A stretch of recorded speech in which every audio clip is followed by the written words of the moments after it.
Good morning, everyone. I was going to start with today's a special day. I was reminded it's the Office Administrators Professional Day, and obviously, they are the heart of our company. They're doing a lot of work behind the scene, and I think if you go to the office today, make sure that you tell them thank you and appreciate everything that they're doing. And so I'm sure most of them are online, and I want to thank them personally for all the hard work that they've been doing, especially during this past few months that it's been crazy. So anyway, thank you everybody, our admins in different offices. Today, I think Kurosh is in Greenville, and he's got a lot of interesting numbers. I think market is finally turning around, and we're seeing listing increasing. Still frustrating when working with the buyer, unfortunately, but the good thing is the number of listing has increased. So, and I think it's going to continue. Things are looking positive compared to the first quarter.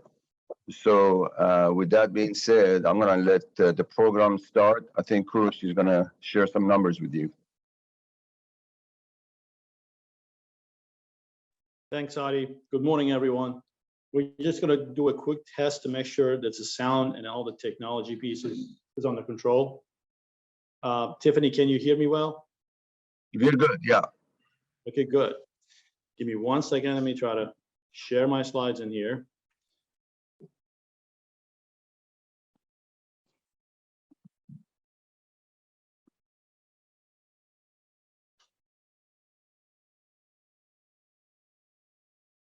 Okay, I just need somebody to confirm that you guys can see my screen. You are good. Okay, we're going to officially start here. So we have a watch party at our Greenville office location. Yeah.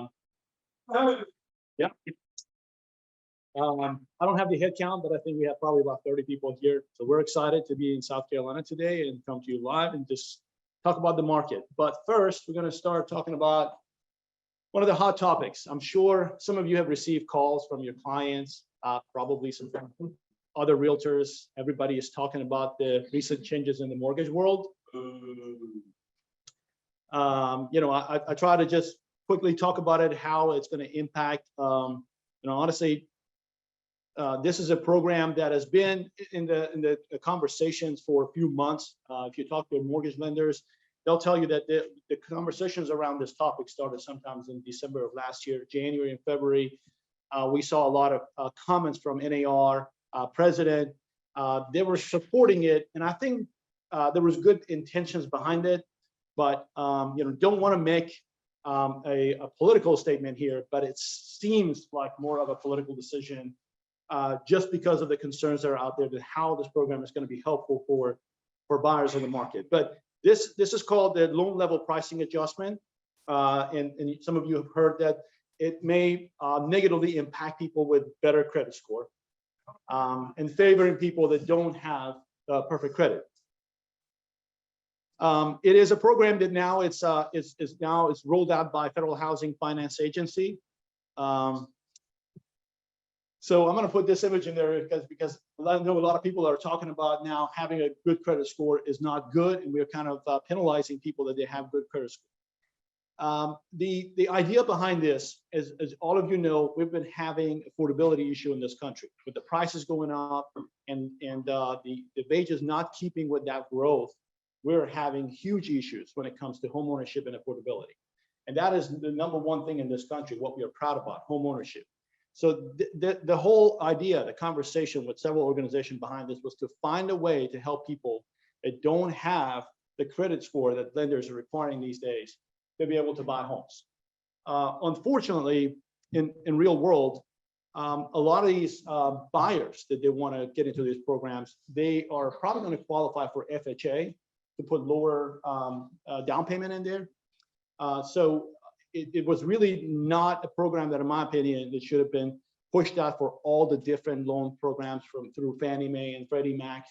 But it is what it is at this point. And I was just talking to Executive Home Lending this morning, and is already in effect. I heard that Matt was sharing with me that he had a client with a great credit score, and his rate was almost a point higher than somebody in about 600 credit score. So you can see that, I'm going to leave this chart with you. As you see that in the second scenario, this is the old, this is after the changes. If somebody was about 700 to 739 credit score with 85% loan to value, 50% down, their point was about half a point. And now with the new program, they have to pay half a point more. So it can really hurt the clients that they're in the higher tier of the credit score, and again, benefit more the people that are around 680 to 700 credit score. I don't know how effective this program is going to be. Again, I want to put my thought about it out there, that I think majority of the people that they need that help, they're going to go towards FHA programs, not necessarily conventional products. But I know it's frustrating. You guys are going to get a lot of calls from people probably about this. Talk to your lender. Try not to explain the mortgage product, because that we're not licensed to talk about that. But I thought it was important to talk about it since I got a lot of calls about this. What's the ultimate end game on that? What are they trying to do by doing that? I put that slide to answer that question. Well, no, just a joke. The goal is again to help people, because if you think about what has happened since the last crash, the lending practices have changed completely. And you look at the underwriting guidelines, now most lenders, they want perfect credit.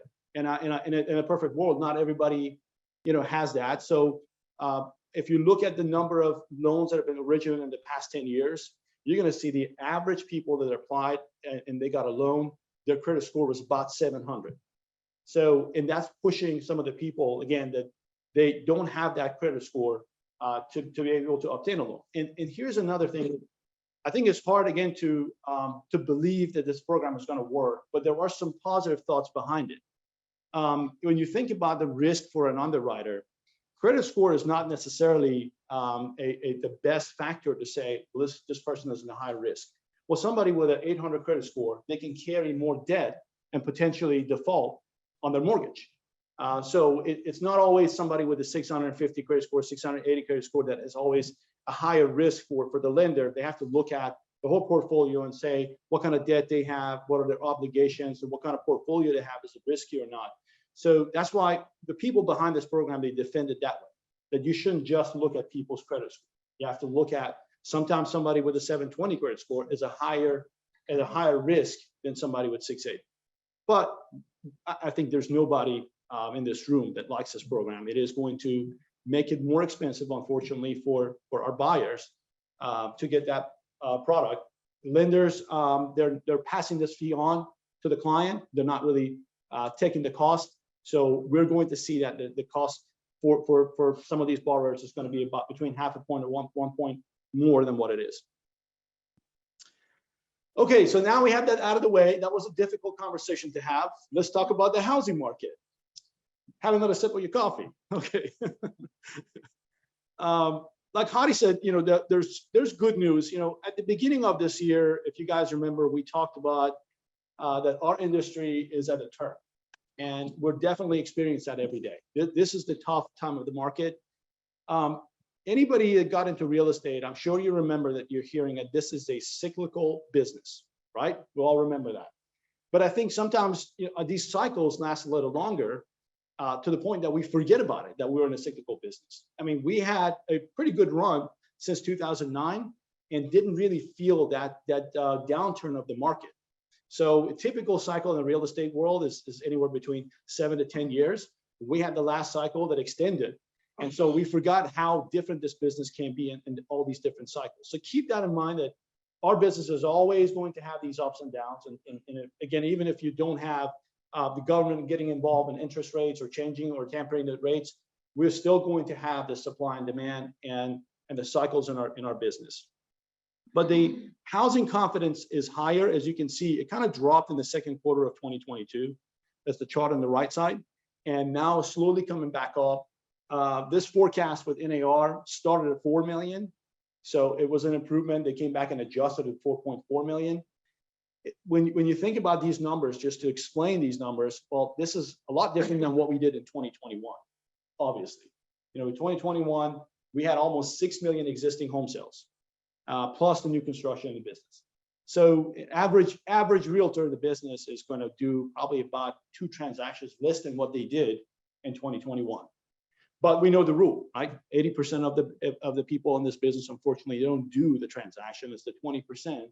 So some of you probably got a feeling that impact more than others because the transaction numbers are not there. Talk about foreclosure. I want to talk about this because I got calls. Agents ask me about, do we see foreclosures? You're going to see a lot of headlines about foreclosures, but it is nothing to worry about. First of all, you got to think about the region. There are foreclosures that are high in certain regions, not in North Carolina, not in South Carolina, but you're going to see those headlines because now this is the first time in a long time, if you can see in this chart, since 2009, this is the first time that the foreclosure are actually going up. But look at the difference. Look at the number of foreclosure sales and the properties that are distressed compared to what we have today. It's very minimal.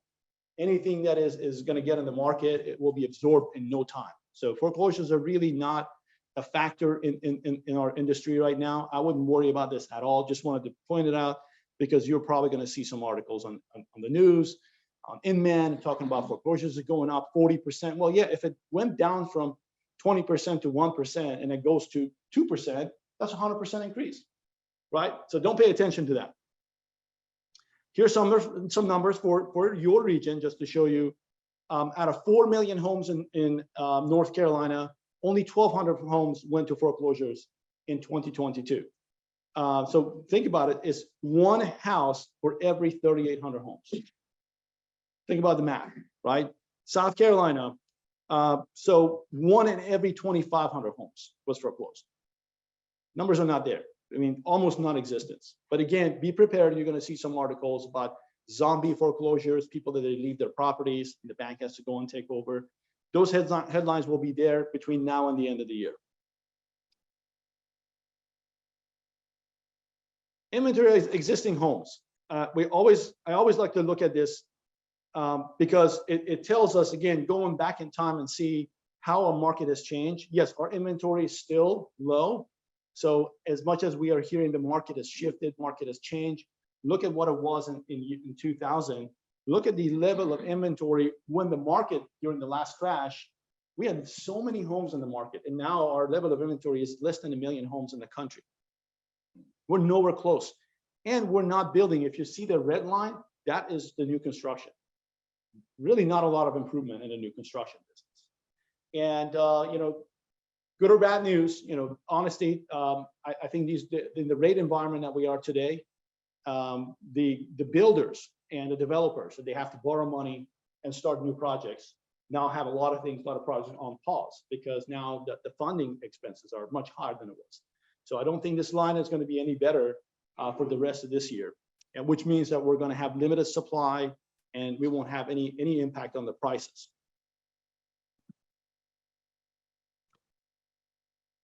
Okay. Next slide. Okay, so we're going to talk about price appreciation. See if I can move this so you guys can see. Okay, price appreciation, the percentage of the changes from a year ago. So when you think about what is happening in our market, so we had the biggest increase in the prices in 2021, almost 25% price appreciation in one day. It was 1 year, sorry, in 1 year. And now it's almost like flat. But again, this is regional. When you look at markets like the southern market, Florida, South Carolina, North Carolina, we're still seeing 3 to 5% price appreciation. In some markets on the West Coast, that price appreciation is not there. And in some cases, it's negative, 2% to 5% in Seattle. This is what I think we should pay attention to. So again, understand that real estate is very regional and every market is different. Look at some of the top markets in Charlotte. We're still seeing price appreciation, 8% year over year. With all the talks and everything that we're hearing, the prices are still going up. Why I want to keep putting this on the screen for you guys, because I know you're talking to buyers and the people that think that, oh, the market is changing and maybe I need to hold off on my purchase. Now it's the time to buy. The real estate is not going to get less expensive. You're going to continue having this price appreciation. You can always refi, but you can't hold these prices. So Share these numbers with them so they understand that our region is doing well. We're not seeing any decrease in property value anywhere in North Carolina or South Carolina. And look at the median price point. You know, it's we had a small little dip in January of 2023, and then the prices went back up again because of lack of inventory. And here's the wealth gap for people that are renting. I know we have a lot of renters out there, and I have some statistics to show you, and they're not really building any wealth because they're paying someone else's mortgage. This has to be part of our presentation when we talk to somebody who's thinking about, I'm going to rent for a year, I'm going to rent for 2 years. No, buy something in this market, even if it's 1 year, you can sell that property and have some equity in it. And that way you're not getting behind the market. So again, buying real estate is always a great investment, is always the best decision, but these are some facts to prove it.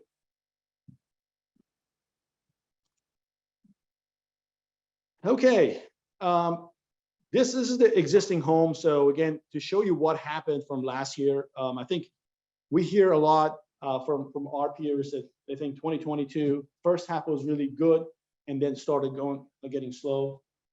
In most markets in the country, we started seeing that change right after the end of the first quarter because of the interest market, the interest rates. And so this shows that, you know, in my last company update, I shared that I think we've seen the bottom. I still believe that we are now seeing the least number of transactions that can happen in this country. There's a lot of pressure. There's financial uncertainty. People are hearing about bank runs. Interest rates are high, and we're still seeing a strong real estate market. So as you can see, it's moving back up slowly again to grow as far as number of transactions.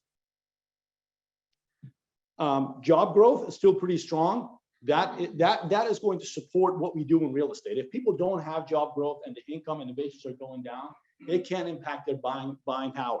But as you can see, most of the country, we're still seeing very strong job growth. In North Carolina, 6%, South Carolina, 4.3%. And when you think about what the Fed is trying to do, they're trying to cap the inflation rate at 2%. So if you're having 2% inflation rate, hopefully by end of this year, and you have 4 to 6% job growth, that's a pretty healthy market. What happened in the first quarter of this year? Just looking at the homes, you all had listings that went on a contract in no time, right? Put it in the market within a day or two, or sometimes the first day, within a few hours, went on a contract. Half of the homes experienced that trend in the market. The other half, they had to negotiate. And so this is a good chart, I think, this is from NAR, to help you when you're talking to a seller, because I think part of the issue that we're seeing in the market today, we're seeing inventory levels are going up. Again, you have to read the market right. So you see that inventory is up 100%. Well, that means that, you know, we had 100 homes for sale, and now we have 200 homes for sale. That is telling us that some of these homes are not priced right. So that we have sellers that are putting in the market, and they still want to get the top dollar. If the home is not in a desirable neighborhood, if it's not in a good condition, if it needs repair, now buyers, they pause. Now they understand this is a different market. It's not 2021. So they have more options. And this tells me that these properties need some price adjustment. It's a conversation to have with sellers. National housing market forecast. This is what NAR thinks is going to happen. This is straight from NAR website. So as far as number of sales, they're expecting that we're going to do about 10 to 11% less transactions this year compared to 2022. The home prices 2% fall, but this is national. Again, consider that this considers California markets, you know, Washington, some of the markets like Denver and Colorado, that market is down. And the dollar volume is going to be 13%, but everybody is pretty positive and hopeful for 2024. And that's when we feel like the rate is going to be different, that we're going to be in a totally different environment when it comes to mortgage rates. And the other factor is people are getting used to these rates. For a long time, to go from 3%, 3.5% to look at 6% mortgage rates, people are like, oh, I'm going to wait. It's going to calm down. people are now getting used to this. And the longer that the Fed's going to keep the rate at this rate, the better it is for everybody to accept that, it's not a horrible rate. So I think this is why all the forecast is positive. The next year, number of units will jump almost 20%. And then we have home prices increases again. It's going to be a healthy market. And the dollar volume will go up 21%. So, John, we talked about the dollar volume. 2024 looks pretty promising. So interest rate hikes, again, this is a question I get. Yeah, I'm not a mind reader and I'm not a betting person, but from everything I read, everything I see, I believe we're going to have at least one more rate hike. The Fed is going to have a meeting in May, and I think the outcome is at least 25%, at least 25 basis points. So that 25 basis point is going to push us closer to what they originally thought. That they want to be somewhere around 5, the base of 5, 5.25. I got this slide from Bank of America just to show you. This was a forecast that was released on April 15 by their chief economist. As you can see, in March of 2023, the consumer expenses and the expenditure came down in the majority of these products, which means that the changes that Fed is putting in the market is now working and is showing signs of slowdown. Just to put everything in perspective, in March of 2021, our inflation rate was 2.62. Last year, same time, we're looking at 8.5% inflation rate. And we thought it will be impossible for Fed to bring it down to this level. And look, we're looking at under 5%. And so by end of this year, I think with 1 or 2 more hikes, we're going to get close to that 2% inflation rate, which is what is a healthy market, is what we had historically. But looking at these numbers, real estate was the first industry to get hit. Our market, mortgage and the real estate, when the rates went up. But the service industry is always the last. And we're seeing that people start spending less money. They're still spending money on hotels, leisure, restaurants, but slowly is impacting other sectors of the economy, which is, again, that's what Fed wants to see. But they're not going to stop probably next month. So you're going to have at least one more. Let's see if I can move this. Here's another chart I got from Bank of America. So the federal funding is the base rate, as you can see it. They expect that, as we talked about it, about 25 basis point, between 25 basis point and 50 basis point in the second quarter. So they're also forecasting that the federal government is going to increase the rates. But as you can see, look, what I found really interesting is look at the employment rate. So as we go through the last quarter of 2024, the unemployment rate is anything that is under 5% is still a great market, right? This is almost 3.5% is almost unhealthy for employers to find the right talent. And that contributes to your inflation, because if employers have to pay more money for wages and pay more to hire employees, you're putting more cash out there. It's really not helping what we're trying to accomplish on the inflation rate. So with what Bank of America is forecasting is that employment is going to still remain very strong. The inflation is going to be, look at fourth quarter of 2024 at 2%. So now this is their economic data, that they're seeing that everything is going through the right trend, everything that we want. And what's interesting, look at the federal funding rates. The fourth quarter of 2024, 3.25 versus 4.75. So they expect the rates to come down between 1.5% to 2% by end of next year. That's why we're going to have a lot more buyers in the market. They expect that the market is going to be totally different. It won't be 2021, but it's going to be a good market.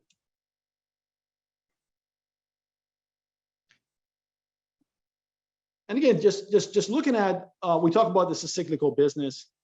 We just have to think about supply and demand. For a long time, we've been putting less homes on the market that we need them. So the real estate game, I know it's a cyclical business. It is going to have another cycle, but we're not going to see another 2009, 2008 until we start building 1.5 million homes every year. And we're so far away from that, so far away from that. When you think about the mortgage rates, it's not just the base rate of the Feds. There's so many other factors that's going to impact it. So why I want to talk about it, yes, we're going to have a rate increase. It doesn't mean that the mortgage rates are going to go higher for the rest of the year. It's also based on supply and demand. If there are not many transactions happening, the mortgage companies, they have to look at their margin. So the rates, it's always one factor to think about what the Fed rate is, what the base rate is, but there are so many other factors involved. Definitely talk to your lenders. I see that rates are fluctuating. We started with lower rates in February, when rates went up, and I think the rates are going to come down again in the next 2 to 3 weeks. Here is the forecast, updated forecast as of April 2023. Fannie Mae, they believe that the rates are going to pretty much stay steady, but about half a point less by end of this year. MBA, more optimistic, about 1% drop in the rates. NAR, same thing. They believe that the rates are going to go down in a downward environment, even though we're going to have interest rate hikes. But you can see the forecast is based on the trend in the number of transactions and demand. We're going to have a declining environment when it comes to mortgage rates. So we will have a busier summer this year, probably a pretty good fall, despite the slow start in our spring market. Interesting facts, things to remember and educate everybody in the real estate business, as we all have moments that we feel like this market is really frustrating. We're not seeing the transactions. We have over 3 million people that are renting right now in the country with family income, household income of over $150,000. They can qualify easily to buy a house. These people are out there waiting for these rates, for the inventory to improve. Okay, so that's a fact. We've got over 5 million millennials that are entering the peak of their home buying. And so that's another number. Think about how many transactions we do in a year for the whole country, right? These are big numbers. In the next 5 years, every year we're going to have at least 1 million families that would be added to this housing market. And every time you think about, oh, this seems like 2008, seems like a bad market, remember that in today's world, most people have over 20% equity in their homes. And that wasn't the case. 88% of all the Americans, when you look at their home value, 88% of all the Americans that carry a mortgage, they have more than 20%. And that number in 2008 was only 56%. So people didn't have equity, didn't have skin in the game. And we have a lot more homes in America today that are paid off with no mortgage that we had back in 2008.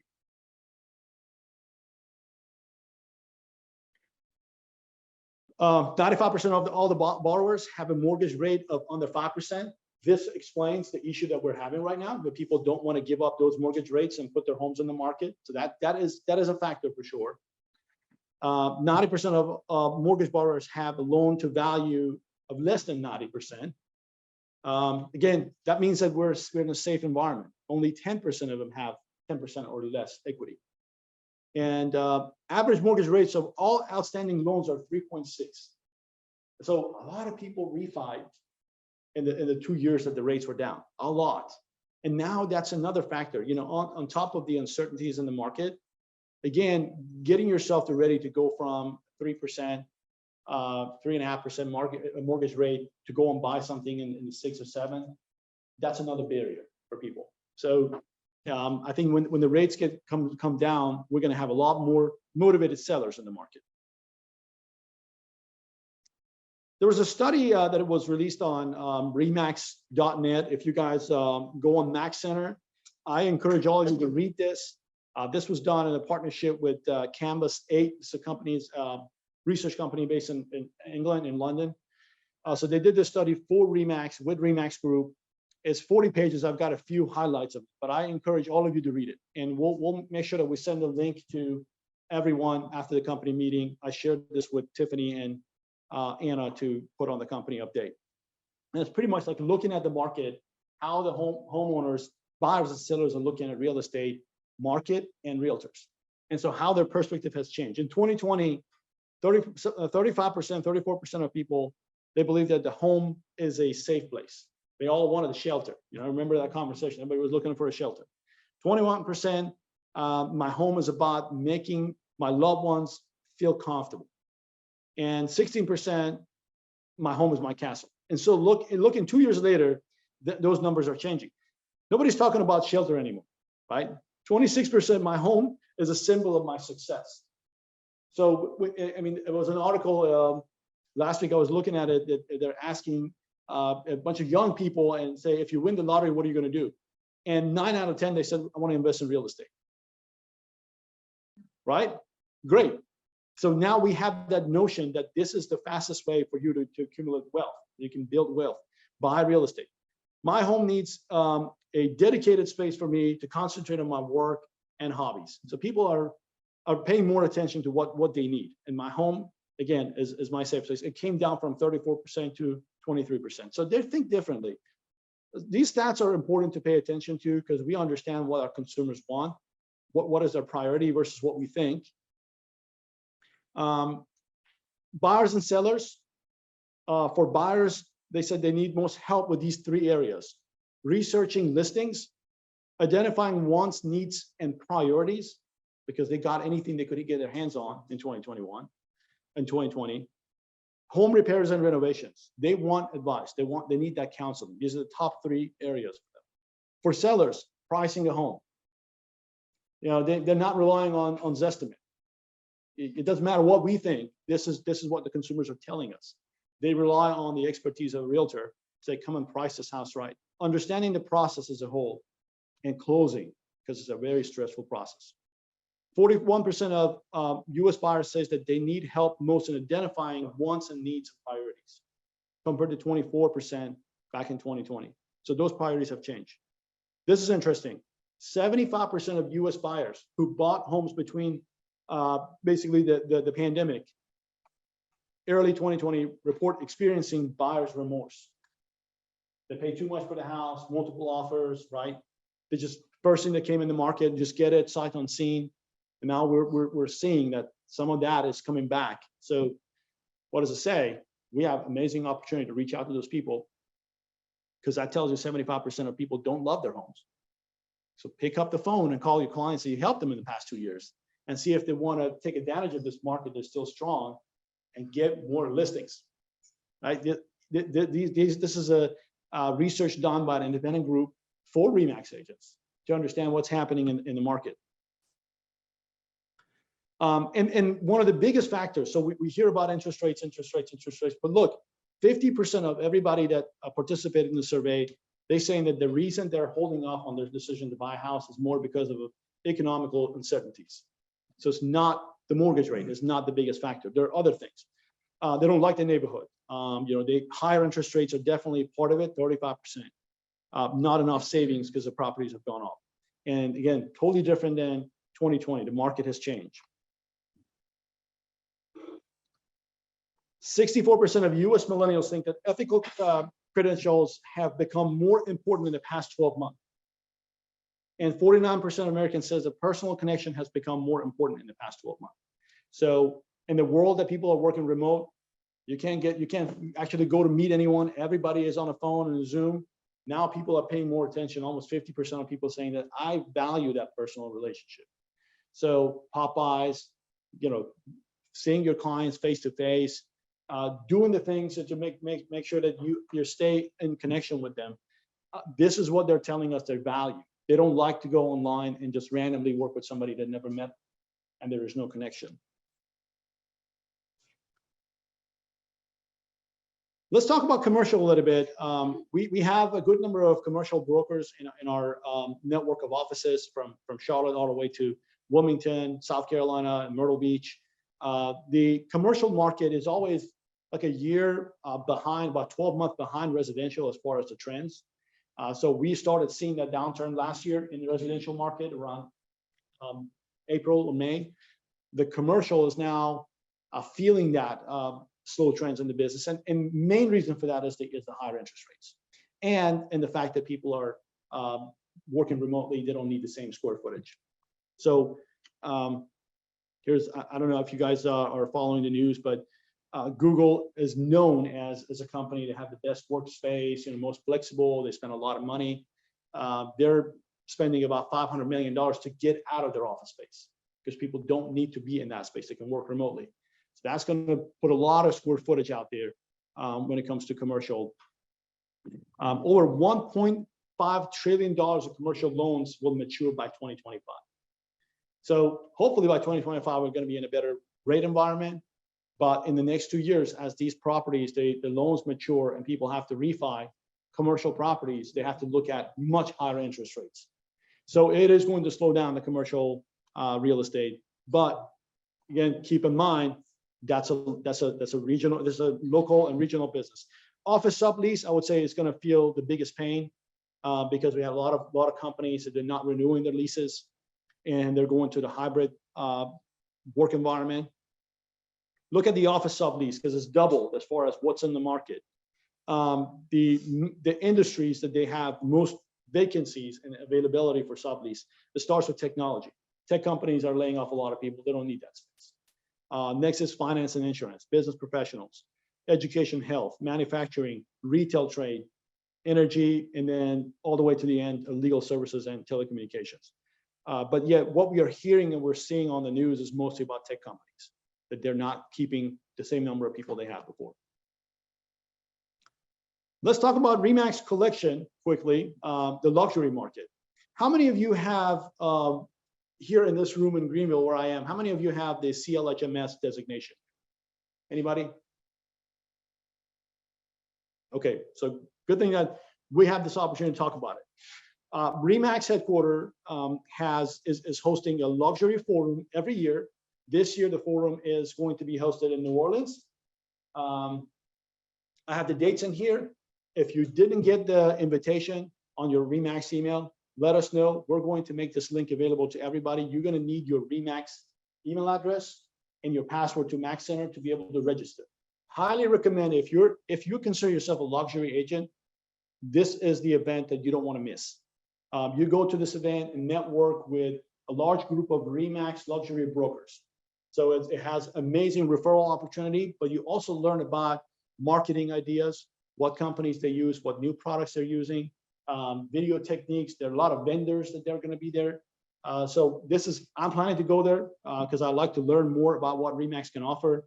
Last year, the agent that we had on the panel is the #1 luxury listing agent in US, and he's sold homes $100 million, over $100 million. His name is Jordan Cohen. So he was on the panel. I believe he's on the panel again this year.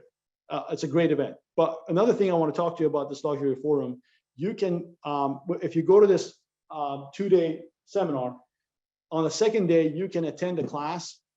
It's a 1-day class, and you can get this designation, which is from Institute of Luxury Home Marketing. You can get your CHLMS designation if you go and sit for the class, and I think it's about $500. There are criteria. You have to have 3 sales in the past 24 months that is considered luxury. What's luxury in your market? 2.5 times your average list price. So if your average list price in this market is $200,000, if you sold 3 homes over $500,000, you qualify for this designation. Definitely look at it. It helps you with listings. It helps you with great marketing ideas. It's another network of agents that will bring you opportunities to get referrals and do business. Highly recommended.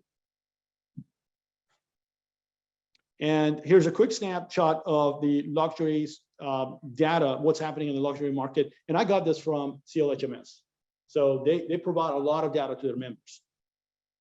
You're looking at a number of listings. The number of luxury listings, new listings were higher in March of this year compared to March of last year. It's like if you go on MLS, you see a lot of high-end listings are now hitting the market and not enough in the average price point. But yet those numbers are up. Total number of sold is down, is because, again, now listings are coming in, but they're either not priced right, or if somebody is getting a mortgage, they're looking at a much higher interest rate than what it was a couple of years ago. Days on the markets are up 16, and the sales ratio is down 50%. You get this quick statistics from CHLMS every year about your market, just to understand, how the luxury market is performing. And now we're going to go to some stats about our local markets. So we're going to start with Spartanburg in South Carolina. The median price point is up in Spartanburg. Days on the market are down. Well, it's actually up, sorry, 133% up. Listings are up 14%. So that's a good sign. So we have more listings coming to the market in Spartanburg, and the pending sales are up. And total closing, compared to what is happening in the country, the number of closes are down. Keep in mind, this is indication of what happened in January, because we're about 30 to 60 days behind the curveball here when we look at pendings versus closing. But I would say Spartanburg overall is one of the better performers in this market in the Carolina. 42 days on the market. It's not bad at all. Greenville, South Carolina, and the prices are not going down. Prices are going up. Days on the market are higher, but again, 56 days on the market, not a bad market. If you think about what was norm in real estate, we're always looking at 80 to 90 days average days on the market. We're still operating at a low inventory. New listings are up 6% in Greenville. Pendings are down and the closings are down. Again, think about it. The number of sales and pendings probably going to improve in the next 60 days. But we hardly had anything to sell in January and February of this year in this market. Does that include new home construction? This is existing homes only. Okay. Yeah. Anderson, South Carolina, again, another market that the median price point is going up. Days on the market are 40% higher than what they were last year. New listings are down. So Anderson doesn't have a lot of inventory, and obviously that's impacting the number of closings. So 25%.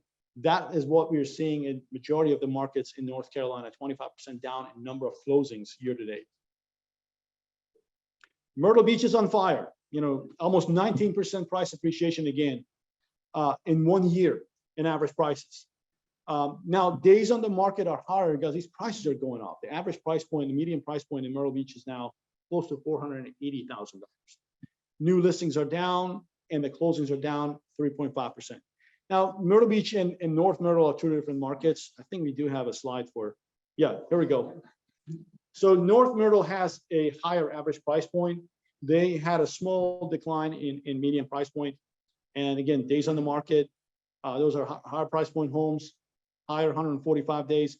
For those coastal markets, these 100 days, 145 days, they're not unusual. I mean, that has been the average for a long time there. And new listings are down and closings are down. Pawleys Island, look at the price appreciation in that market. Median sales price is up 16%. Days on the market is down 24%. Almost identical, same number of listings they had last March compared to this March, and the closings are down 40%.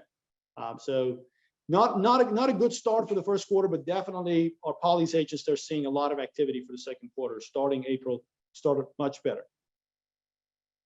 Wilmington, another strong market on the coast.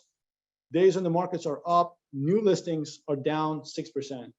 Inventory issue, clearly. Pendings are down 12%. Closings are down 20%. And here is Charlotte market. The average price point is $390,000 in Charlotte. Again, prices are going up. Days on the market, significantly higher than what it was last year. But again, these are homes that in Charlotte, they're not priced right. These homes, when you look at they're going to contract, they're not selling at 98% list price. They're selling at 92% list price. They're seeing some price reductions and negotiations. New listings are down in Charlotte. Inventory is going up because homes are sitting longer, but new listings are down. We're not adding new listings. That's why we have a slow start as far as the spring market in Charlotte. Pendings are down 11%. And look at the number of closed transactions in Charlotte market, 27% down compared to last year. So yeah, Pawleys had the biggest drop as far as number of deals, and then after that, Charlotte. Lake Norman area, this is the north area in Charlotte. Average price point, again, $535,000, up by 3%. Days on the market, 54. That's not bad at all. New listings are down, pendings are down, and closings are down. So what I'm trying to show is like majority of our markets, every market in the Carolina region you look at, we are seeing price appreciation at a slower pace, but a steady. Our prices are not going down. And inventory in every market, the new inventory is down. You don't have a market that now we're putting twice the number of listings. It's just the fact that now buyers, they have to qualify for higher rates and mortgages. pay more for properties, and now they have these uncertainties, so they're not going to jump on any house that comes on the market. It has to be the right house, but it's still a seller's market. Fort Mill, days in the market are up 138%, listings are down 12%, pendings are down 17%, and you can see it trickles effect on the closings, 26% down as far as number of closed deals. Gastonia, no changes in the median price point. New listings are down 15%, pendings are down 5%, total closings 25%. Gastonia is a suburb. You know, a lot of these markets are very similar to Charlotte, so you see the same trend across the board. Asheville in the mountain area, average price point 8% up. Days on the market now is 49. New listings are down, pendings are down. Anywhere you see new listings are not coming into the market, immediately you see the pendings are down, and the number of closings are down. Haywood County, we have an office in Waynesville, so we decided to put this slide in there just to have a clear picture of that market. As you can see, the prices are still strong. Price appreciation, days in the market are up 50%. New listings almost the same, pendings are down 4%, and the closings are down 22%. That was it for the market share. So now I want to invite James to talk to you about ChatGPT, another hot topic that we're hearing a lot these days. Everybody's talking about ChatGPT and what you can do with ChatGPT, and the world is going to be a totally different world. I do believe that there are things that we can do to save time as realtors, leverage this product. I'm not a tech savvy person, but I've been using ChatGPT for 3 months now, and I'm loving it. It's saving me a lot of time in drafting things. It is not a perfect system for you to use to send out letters or draft contracts. You still have to go through checking everything. This is at its infancy stage, in my opinion. It is going to take over the world, and how fast is the adoption is growing for this system is mind-boggling. But I want to ask James to talk to you a little bit about how you can start using the system today as a realtor. James, take it away. So definitely it's moving very fast. And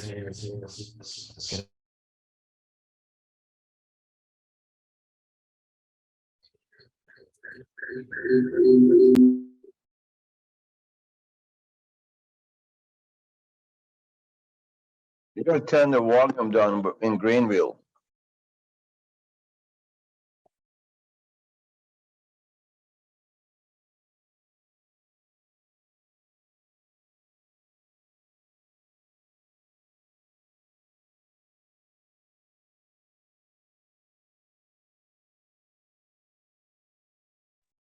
all right, good deal. How's that? Can everyone hear?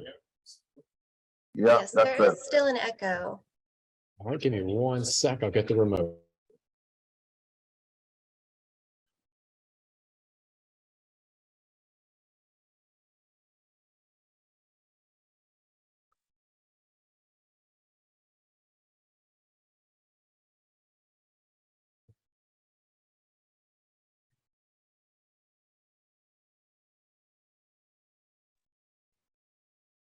All right.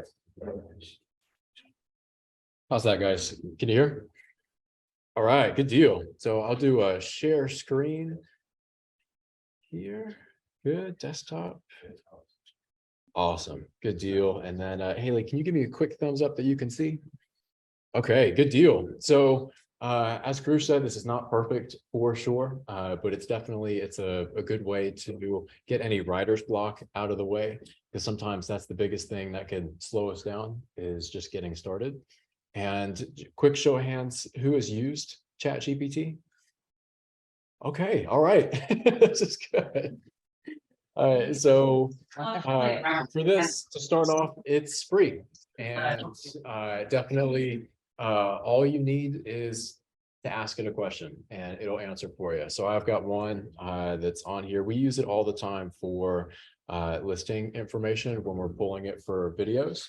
And because sometimes what we find online is just a little bit like too short, and we want to be able to add in some more information. So I'll just get a new chat set up here, and this is a property that we just filmed. the other day. So I said, please create a caption for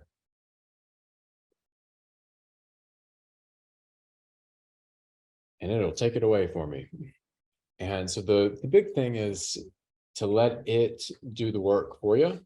And then it will only be as good as what you ask. So I say, please make this 400 characters. And it'll make it a little bit longer for me. And this has been the easiest way for us to be able to create very fast captions for videos. When for instance, if someone on the team is wanting to post about a video that they weren't there for, so they weren't able to see on the inside of the property what was done to it, and then this allows you to be able to get a really good idea of the property. But this is almost there. I said, please make let's make this longer, and it'll go into more details. And then the one thing to watch out for is sometimes it uses some of the keywords that we don't want to include. And so if it's you're captured, yep, good. I don't see anything compliance related with this. That wouldn't be ideal. The ones to look out for obviously would be family. That one sometimes comes up. Here we go. Elegant master suite. We definitely don't want to use that. And then if there's anything around like a children's room, then we can just quickly go in and make that change. And so again, this is completely free just to be able to use. And there are paid versions that I'll show in a second when it really can get wild and you can start optimizing stuff for you. But for this, please. It has a bunch of fluff. Honestly, my wife is out of a job now. Primary and remove children's rooms. And then it'll go in and it'll make that change for you. And all you had to do is ask. And so it's just a very easy way to be able to have it do work for you. And we can add hashtags on it. And there's everything that we want, it can do for us. But it's only as good as what you ask it to do. So this is definitely moved very quickly. It's been out for about 4 months now, 4 or 5-ish months. And every month there's a new version. So definitely don't feel like you have to master this version because in a couple months, there's going to be another one. And the main thing is just to give it a try and it's going to change. So definitely that's the big thing to remember. So, okay, going into how can you start to really be able to automate your life around creating a more simple way of communication with your clients. So a really favorite automation that we've done is this is through Zapier. And so we get a response that comes in and it takes that response and it sends it to ChatGPT and says, what do you think about this? And then it figures out what someone wanted to email us and then it simplifies it and then texts it to my phone. So we do this for listings all the time. And so it can tell me when we get a new listing, it tells me how far away it is from Charlotte City Center. It can tell me how many miles it is from our office. So when I go in to do the scheduler, I can say, okay, I just need about 30 minutes to travel from this location to here. And then I can just add it into the schedule very quickly. How this would relate to a property would be if people have started modifying their properties.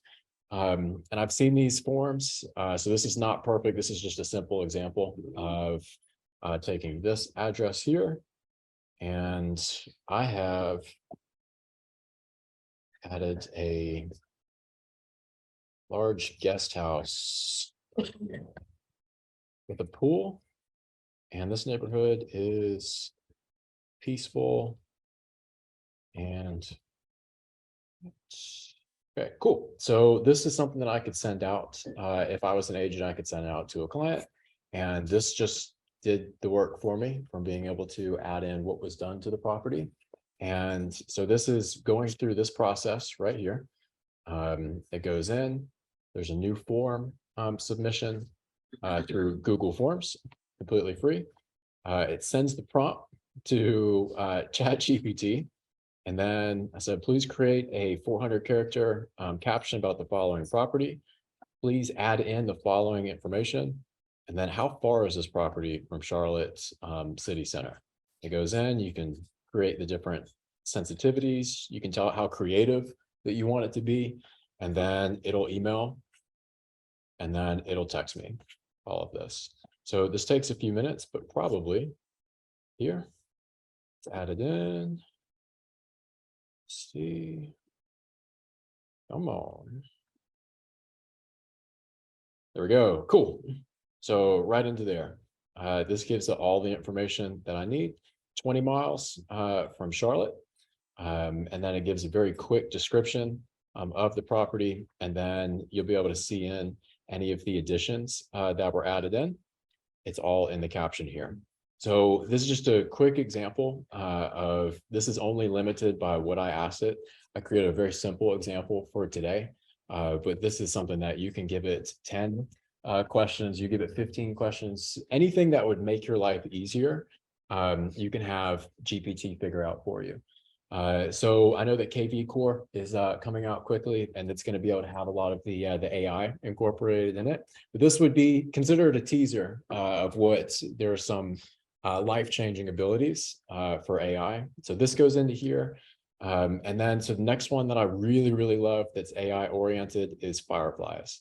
And this is one that's like a little assistant for you. And because one of the biggest things that I wish I always had was someone typing notes in meetings, because that's, you want to be able to engage with your client. You don't want to, writing the notes every single time. It ruins sometimes the interaction. So you probably saw me, I walked up here, I put my phone right as Karush was talking, and it recorded just for a couple minutes, and it summarized what he said. And that is it was able to go definitely in into great here. technology, James. Summarized I it, love the AI speaker right chat. here. You can see how fast he's talking. And then this is, you can separate this out with as many speakers as you want. Transcribes it here for you. And then it adds in the notes just so you can quickly go back in and you remember what you said to your client. And then action items. So if you're like, okay, cool, we're going to paint the walls.